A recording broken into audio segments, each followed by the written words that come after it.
புதுசாக அட்டாக் வருதுன்னு வச்சுங்க, எல்லார் வீட்லேயும் வந்து எக்கோஸ்பிரின் 325 மில்லிகிராம் தண்ணீர் போட்டு குடிச்சிட்டிங்கன்னா அந்த கிளாட் ஆகுதில்ல, இந்த கிளாட்டு 20 மினிட்ஸ் இந்த கிளாட்டை அந்த எக்கோஸ்பிரின் கரைச்சிடும். ஓகே. அதை பண்ணிவிட்டு உடனே என்ன பண்ண 108 ஆம்புலன்ஸ், இந்தியன் கோடு அது ஆம்புலன்ஸ், 15லேருந்து 20 நிமிடத்துக்கு அந்த ஆம்புலன்ஸ் வந்து இன்டென்சிவ் கேரோடே வந்துடும்.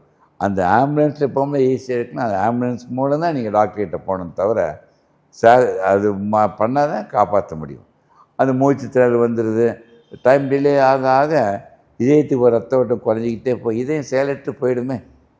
உடனே நுரையீரலில் தண்ணி கொத்துரும், மூச்சு வாங்க, திணறும், இருமல் வரும். அட்வான்ஸ் ஸ்டேஜில் போயிடுச்சுன்னா ஒன்றும் பண்ண முடியாதுல்ல.